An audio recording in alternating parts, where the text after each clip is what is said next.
Hello बच्चों, कैसे आप सब। इससे पहले वाले वीडियो में हम लोगों ने चैप्टर 8 पूरा कंप्लीट कर लिया था। तो आज की इस वीडियो में हम चैप्टर 9 पढ़ेंगे। देखिए चैप्टर 9 जो आपका है वो एप्लीकेशन ऑफ ट्रिग्नोमेट्री है। इसमें हमको ये पढ़ना है कि जो अभी हम लोगों ने ट्रिग्नोमेट्री पढ़ा था उसका यूज कैसे करना है, उसका रियल लाइफ में यूज क्या होगा, कैसे होगा। ठीक है, तो इस चैप्टर में आपको कुछ नया नहीं पढ़ना है। इसमें बस आपको दो पॉइंट को समझना है, उन दोनों पॉइंट के बेस पर क्वेश्चन को सॉल्व करेंगे। और इसमें जो फार्मूला यूज होगा वो ट्रिग्नोमेट्रिक रेशियो का फार्मूला यूज होगा।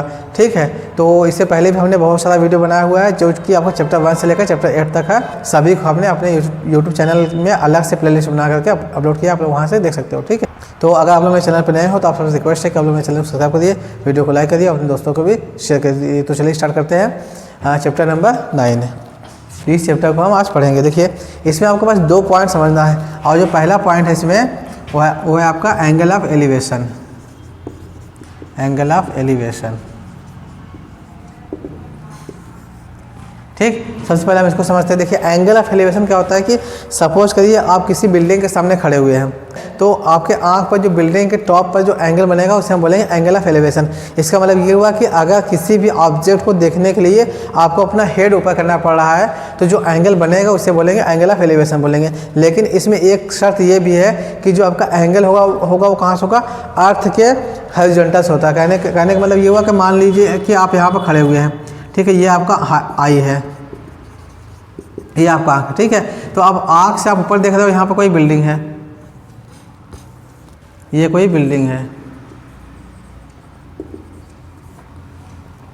ठीक। एंगल ऑफ एलिवेशन क्या बनेगा, ये अगर हमने मान लिया आँख पड़ेंगे, जैसे हम यहाँ पर खड़े हो गए और ये मेरा आँख है, ठीक। तो आँख से बिल्कुल हम सीधे देखेंगे, सीधे देखने के बाद फिर ऊपर की तरफ जाएंगे, ठीक। ऐसे आँख है, आँख से सीधे के बाद सीधे ये हॉरिजॉन्टल हो गया, उसके बाद जो ऊपर बनेगा वो आपका एंगल ऑफ एलिवेशन होगा।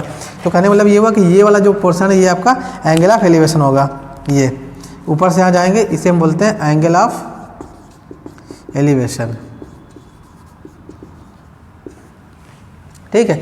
और ये जो लाइन है जो हम देख रहे हैं इसे हम बोलेंगे line of site. Line of देखने का जो लाइन है उसे यहाँ पर हाइपोटेनस दिखाया गया है, ठीक। तो देखिए इसमें ये वाला जो लाइन है इस लाइन को हम बोलते हैं हॉरिजॉन्टल लाइन, ठीक है। तो हॉरिजॉन्टल से जो एंगल बनेगा ऊपर की तरफ उसे बोलते हैं एंगल ऑफ एलिवेशन। अब दूसरा आता है एंगल ऑफ डिप्रेशन, ये आपका एंगल ऑफ डिप्रेशन। इसमें क्या होगा कि अगर सपोज करिए आप किसी बिल्डिंग पर या किसी टावर पर खड़े हुए हैं, टावर पर खड़े होने के बाद आप नीचे की तरफ देख रहे हैं, इसका मतलब ये हुआ कि आपको अपना हेड नीचे करना पड़ रहा है। पहले वाले में आपको हेड अपना ऊपर करना था, इसमें हेड आपका नीचे करना है। उसमें भी हॉरिजॉन्टल से बना था, इसमें भी हॉरिजॉन्टल से बनेगा। जैसे मान लिया कि आप यहाँ पर यह बिल्डिंग है, मान लीजिए ये बिल्डिंग है और यहाँ पर कोई एक ऑब्जेक्ट है, आप इस ऑब्जेक्ट को देख रहे हो और यहाँ पर आप खड़े हो, ठीक है। तो आपका जो आँख होगा ये आँख के बिल्कुल सीधे में अगर हम लाइन को एक एज्यूम करें तो ये आपका हो जाएगा हॉरिजॉन्टल लाइन,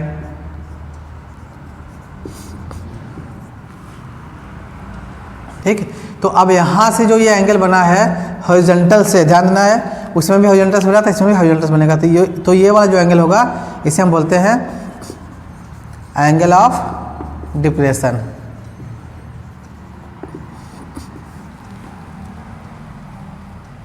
और इसमें ये जो लाइन है इस लाइन को बोलेंगे हम line of side, line of site, ठीक है। और ये जो लाइन है आपका हॉरिजॉन्टल वाला ये अर्थ के पैरेलल होगा। तो ये आपका इस वाले केस में क्या होगा, हेड को नीचे करना पड़ेगा, इससे पहले वाले में हेड को ऊपर करना पड़ा था। तो उम्मीद करते हैं ये आपको एंगल ऑफ एलिवेशन और एंगल ऑफ डिप्रेशन समझ आ गया होगा, ठीक। तो अब हम आते हैं क्वेश्चन पर। एक्सरसाइज 9 का question number first. Question number first में दिया है कि a circus artist is climbing a 20 metre long rope which is tightly stretched and tight from the top of a vertical pole to the ground. Find the height of the pole if the angle made by the rope with ground level is 30 degree. See figure. ये figure बना के दिया है और इसमें पूछा है कि हमको उस पोल का हाइट निकालना है जो कि ग्राउंड लेवल पर वर्टिकल है। ये आपका पोल है और ये कोई पॉइंट है जहाँ से इसको बना गया, और ये आपका रोप है, रस्सी है। और जो आर्टिस्ट है इसमें दिया क्या, सर्कस आर्टिस्ट मीन्स कोई एक सर्कस दिखाने वाला जो आर्टिस्ट है वो इस पर चढ़ रहा है, ठीक है, क्लाइंबिंग कर रहा है इस पर। अब इसमें देखिए क्या कह दिया। सबसे पहले जब भी कोई क्वेश्चन दिया जाएगा उसमें हम देखेंगे कि कौन कौन सा पार्ट आपको मिल रहा है। जो पार्ट मिल रहा होगा उसी का यूज करते हुए हम जो पार्ट निकालना होगा उसको निकालेंगे। देखिए इसमें क्या मिल रहा है, देखिए ये आपका AC जो हाइपोटेनस है, अगर ये 90 डिग्री बना दे इसको 90 डिग्री है तो ये हाइपोटेनस है, और निकाला परपेंडिकुलर हाइपोटेनस और एंगल में क्या रिलेशन होता है ये आपको पता होगा कि ये साइन थीटा का वैल्यू होता है, sine theta perpendicular upon hypotenuse होता है। ठीक, तो लिखेंगे फ्रॉम फिगर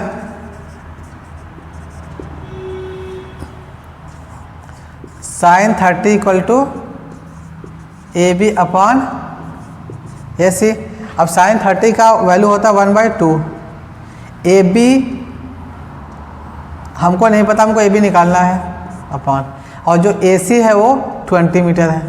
ठीक, 2 से कट गया, ये हो गया 10, तो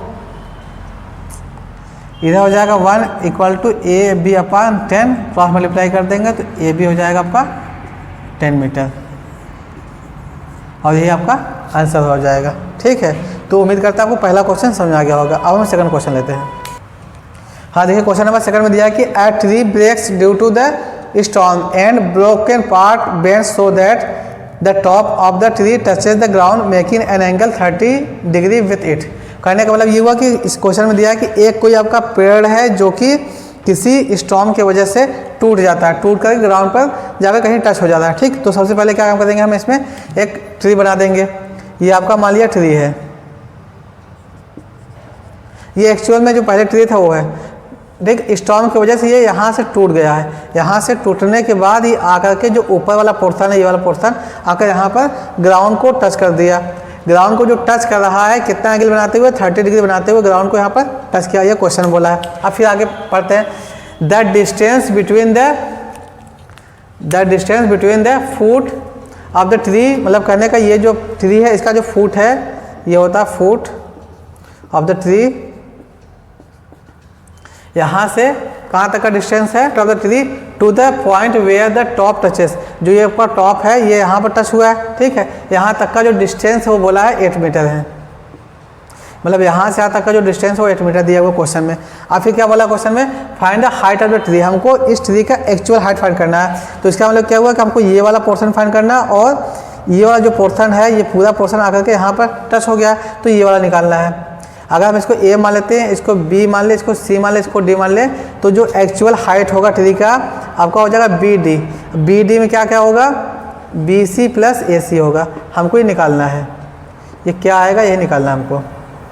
ठीक है, तो उम्मीद करता हूँ आपको ये क्वेश्चन नंबर सेकंड अच्छे से समझ आ गया होगा, इसका कॉन्सेप्ट कि हमको क्या निकालना है। ठीक, अब देखिए हमको 2 चीज़ें निकालनी है और 2 चीज़ दिया हुआ पहले से, तो लिखेंगे हम सबसे पहले इन ट्रायंगल ABC ट्रायंगल लिया।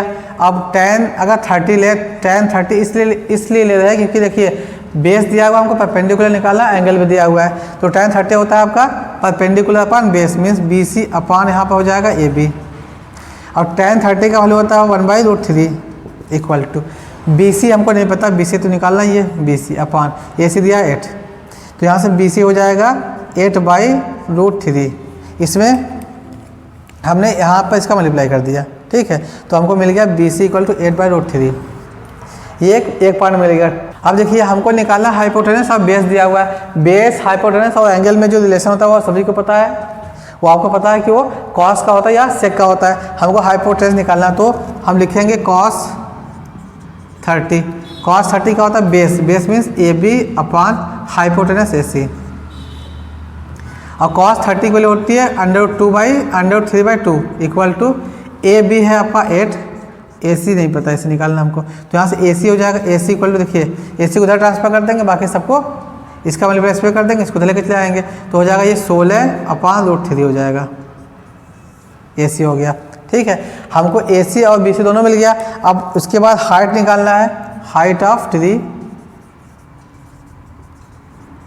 इक्वल टू दोनों को जोड़ देंगे 8/√3 प्लस 16/√3।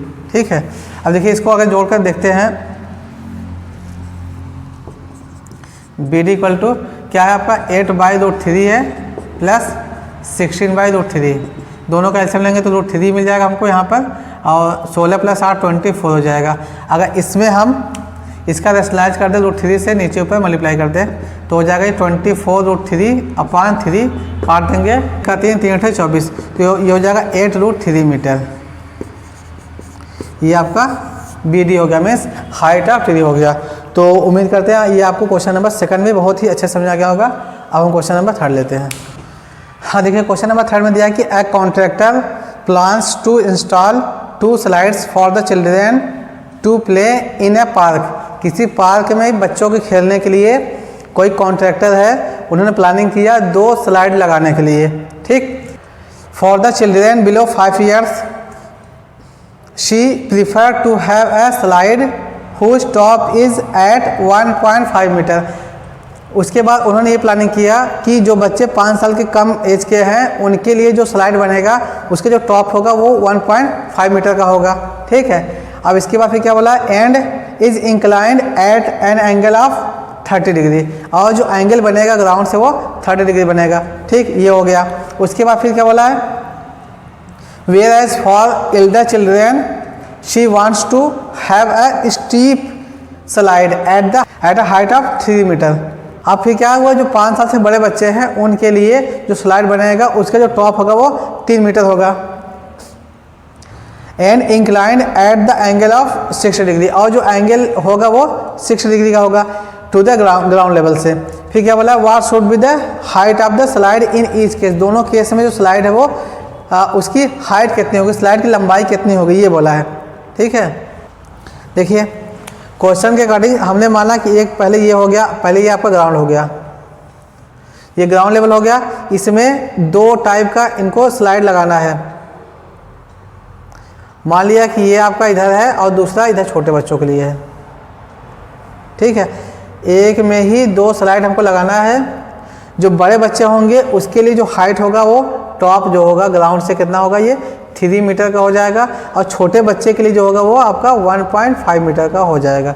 ये आपका यहाँ से यहाँ तक 1.5 मीटर का हो जाएगा छोटे बच्चों के लिए, और बड़े बच्चों के लिए टोटल 3 मीटर का हो जाएगा एक साथ ही। और जो बड़े बच्चों के लिए जो एंगल बनेगा वो 60 डिग्री बनेगा ग्राउंड से, छोटे बच्चों के लिए 30 डिग्री का बनेगा। तो हमसे क्वेश्चन बोला है कि इस दोनों स्लाइड का लेंथ निकालना है। मीन्स ये जो है ये जो लेंथ होगा ये वाला, और ये जो लेंथ होगा ये कितना मीटर का होगा और ये कितना मीटर का होगा, यही हमको इस क्वेश्चन में निकालना है, ठीक है। तो उम्मीद करते हैं आपको ये जो क्वेश्चन का कॉन्सेप्ट है और क्वेश्चन में क्या निकालना ये अच्छे से समझ में आ गया होगा। अब फिर हम क्वेश्चन को करते हैं, ठीक। मान लेते हैं आपका ये ए है, ये बी है, ये डी है, और ये आपका पी है, क्यू है और ये बी है, ठीक है। तो सबसे पहले लिखेंगे in triangle, P B Q. सबसे पहले छोटे बच्चों के लिए निकाल लेते हैं, फिर उसके बाद बड़े बच्चों के लिए निकालेंगे। इसमें देखिए क्या दिया हुआ है, सबसे पहले हमको ये समझना क्या दिया है। परपेंडिकुलर वाला लेंथ दिया है और एंगल दिया, हमको हाइपोटेनस निकालना है। तो क्या काम करेंगे हम, sin 30 निकालेंगे। sin 30 इक्वल टू क्या हो जाएगा, perpendicular means B Q upon hypotenuse आपका पी क्यू है, और sin 30 की वैल्यू होती है 1/2। बी क्यू कितना है 1.5 है, अपॉन पी क्यू हमको निकालना है पी क्यू, ठीक। अब जब क्रॉस मल्टीप्लाई कर देंगे यहाँ से तो पी क्यू हो जाएगा इक्वल टू 2 × 1.5। मल्टीप्लाई करके देखेंगे तो पी क्यू आ जाएगा पर 3 मीटर आ जाएगा। मीन छोटे बच्चों के लिए जो स्लाइड होगा उसका लेंथ 3 मीटर हो जाएगा।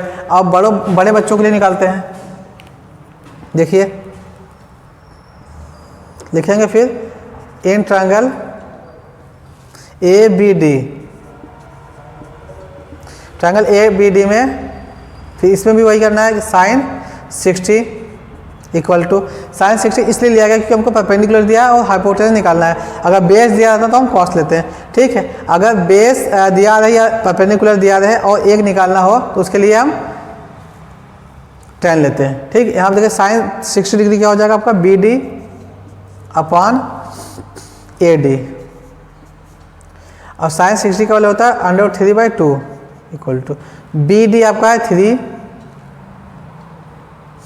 Upon A D. अब यहाँ से ए डी निकालना तो ए डी इक्वल टू क्या हो जाएगा 6/√3 हो जाएगा, क्योंकि देखिए इसमें इसका मल्टीप्लाई इसमें कर देंगे 6 हो जाएगा और इधर इसको इधर ट्रांसफर कर देंगे तो हमको AD मिल जाएगा। AD इक्वल टू रूट 3 से नीचे पर मल्टीप्लाई कर देंगे, रूट 3 से नीचे में मल्टीप्लाई करेंगे, ऊपर मल्टीप्लाई करेंगे तो ये रूट कट जाएगा, मिल जाएगा हमको 6√3/3 काट देंगे, 3 1 3 3 6 हो जाएगा, 2√3 आ जाएगा। तो इसका मतलब क्या हुआ कि ये जो आपका लेंथ है ये वाला 2√3 हो जाएगा इसका लेंथ, और जो इसका लेंथ है वो 3 हो जाएगा। ठीक है, तो उम्मीद करते हैं आपको ये क्वेश्चन नंबर 3 भी बहुत ही अच्छे से समझा गया होगा। अब हम क्वेश्चन नंबर 4 लेते हैं। देखिए क्वेश्चन नंबर 4 में बोला कि the angle of elevation of the top of A tower from a point, कहाँ से है। देखिए जो पहला लाइन है या किसी भी क्वेश्चन का जो पहला लाइन होता है उसको पढ़ने के बाद जो इन्फॉर्मेशन दिया रहेगा उसके हिसाब से अगर हम फिगर बनाते जाएंगे तो क्वेश्चन आसानी से हो जाएगा। तो बोला क्या, the angle of elevation of the top of A tower. सबसे पहले हम टावर बना लेते हैं, ये आपका हो गया टावर। ठीक, ये टावर हो गया। From a point on the ground, कोई ग्राउंड पर कोई पॉइंट हमने मान लिया ये आपका पॉइंट है ग्राउंड पर और ये आपका ग्राउंड है। ठीक है, जैसा क्वेश्चन बोला। अब इसके बाद फिर बोला क्या, from a point on the ground which is 30 metre away from the foot of the tower. इस टावर के फुट से ये आपका फुट ऑफ टावर है, इससे 30 मीटर की दूरी पर है। अवे मीन्स होता है दूरी पर, ये पॉइंट है। बोला है क्या, इज 30 डिग्री। ये जो एंगल बना हुआ है ये कितना है आपका 30 डिग्री है, ये क्वेश्चन बोला हुआ है। ठीक है, अब क्या हमको निकालना है, find the height of the tower. इस टावर की हमको हाइट निकालनी है, ये क्वेश्चन बोला है। अब हम इसको मानते हैं ए, इसको मान लेते हैं बी, इसको मान लेते हैं सी। हमको एस निकालना है, BC निकालना है। लिखेंगे इन ट्रायंगल ABC। अब इसमें देखिए क्या क्या चीज़ दिया हुआ, हमको निकालना है हाइट, निकालना है BC, बेस दिया हुआ है और एंगल दिया हुआ है। हाइपोटेनस से कोई मतलब नहीं, जब हाइपोटेनस से कोई मतलब नहीं होगा तो उस केस में हम या तो tan लगाएंगे या cot लगाएंगे। तो निकालेंगे यहाँ पर tan 30 लेंगे यहाँ पर। ठीक है, tan 30 क्या हो जाएगा आपका, perpendicular BC upon base, base आपका AB है और tan 30 का वैल्यू होता है 1/√3 इक्वल टू, हमको BC निकालना है। BC को ऐसा रखते हैं, AB दिया है आपका 30 मीटर, क्रॉस मल्टीप्लाई कर देंगे। अगर इसको लेकर चले जाएँ तो BC मिल जाएगा, तो BC इक्वल हो जाएगा आपका 30/√3। ये मिला आपको BC 30/√3 मिल गया। ठीक है, अब इसका रसलाइज करने के लिए √3 से नीचे पर मल्टीप्लाई कर देंगे। जब √3 से नीचे पर मल्टीप्लाई कर देंगे तो हो जाएगा 30√3/3, यही कट जाएगा तो हो जाएगा 10√3 मीटर। तो जो BC आ गया वो आपका 10√3 मीटर आ गया, ये आपका आंसर है। ठीक, ये क्वेश्चन नंबर 4 भी हो गया। अब क्वेश्चन नंबर 5 लेते हैं। हाँ देखिए क्वेश्चन नंबर 5 में दिया कि a kite is flying at a height of 60 metre above the ground. Question में बोला है कि ग्राउंड से मतलब अर्थ से 60 मीटर की हाइट पर कोई एक पतंग उड़ रहा है। ठीक है, the string attached to the kite is temporarily tied to a point on the ground.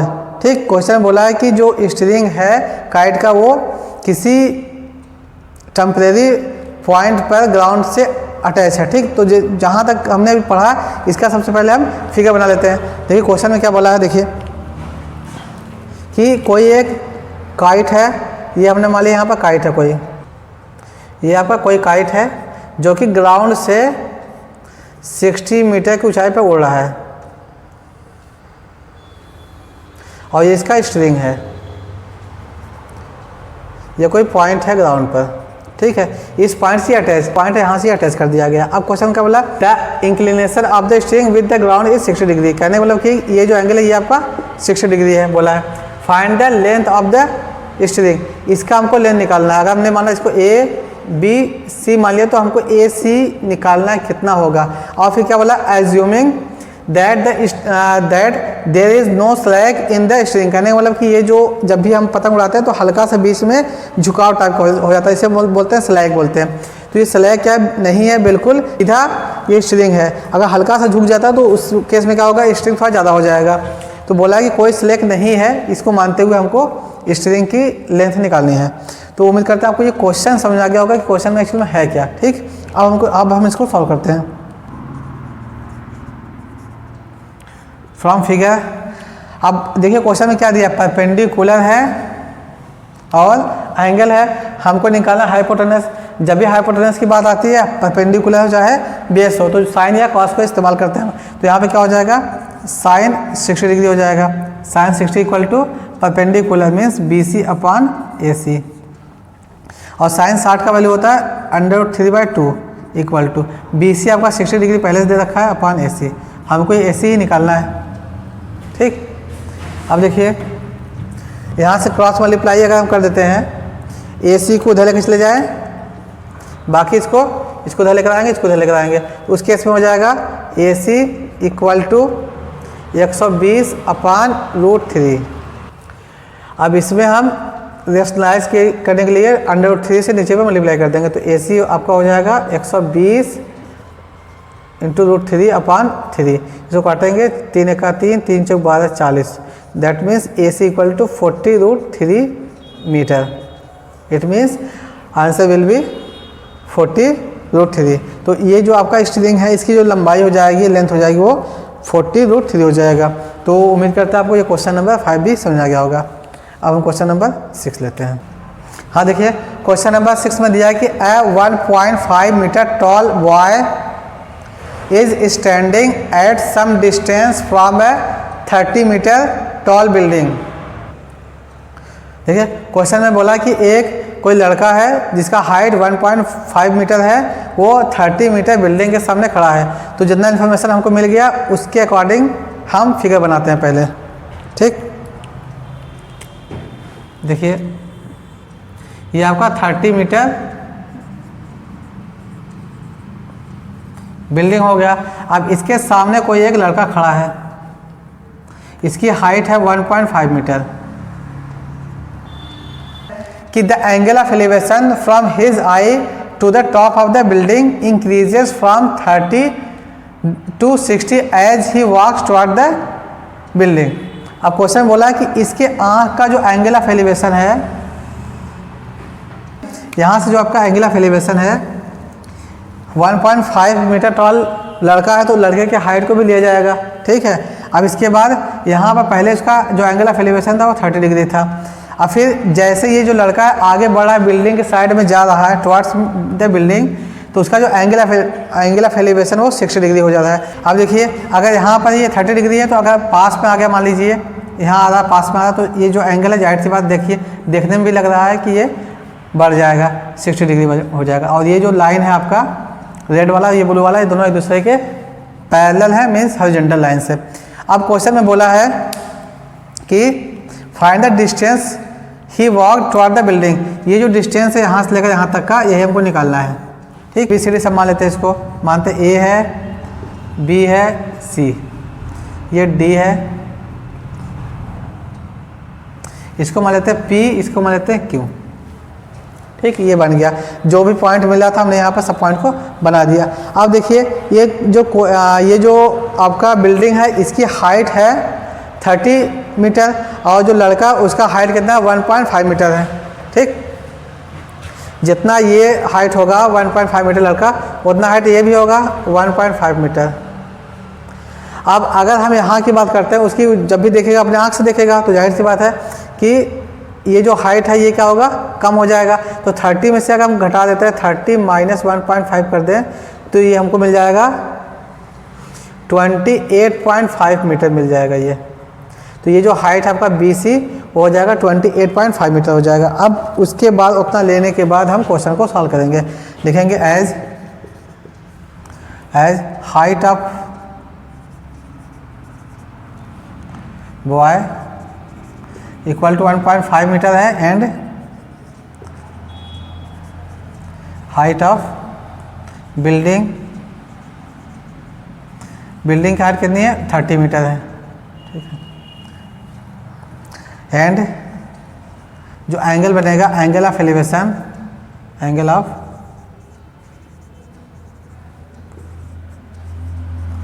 Will be from eye of boy. So लड़के के आंख से बनेगा, सो जो यहाँ पर होगा BC इक्वल टू हो जाएगा आपका 30 माइनस 1.5, ये हो जाएगा 28.5 मीटर। ठीक, ये इतना आपको लिखना पड़ेगा इसके बारे में। फिर लिखेंगे इन ट्रायंगल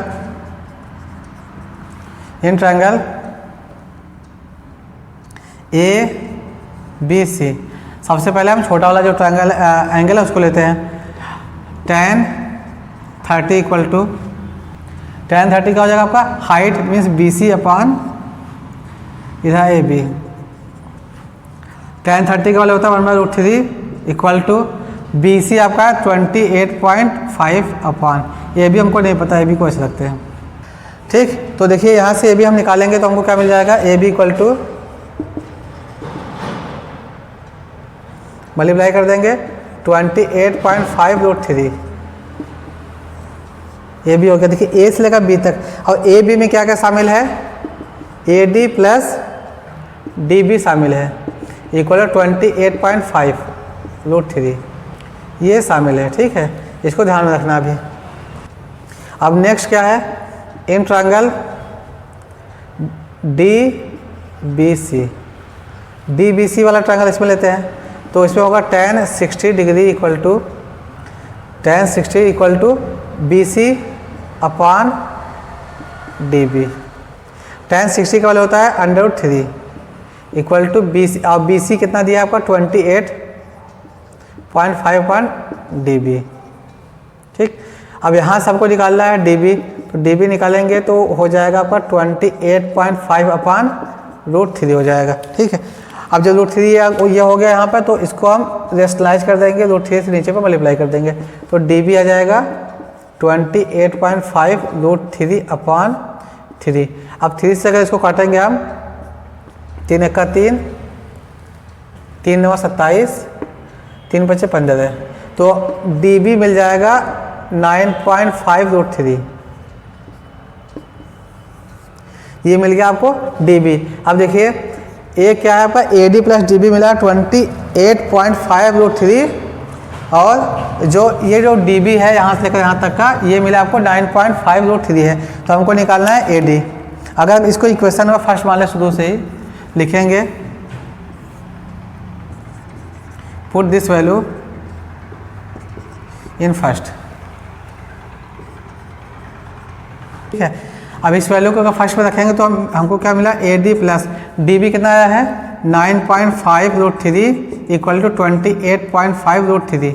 इसको उधर ट्रांसफर कर देंगे तो ए डी हो जाएगा आपका 28.5√3 माइनस 9.5√3। इसको घटा के देखते हैं, पॉइंट वाला पॉइंट से कट जाएगा, और यहाँ पर 28 में से 9 घटाएंगे तो मिलेगा 19√3 मीटर।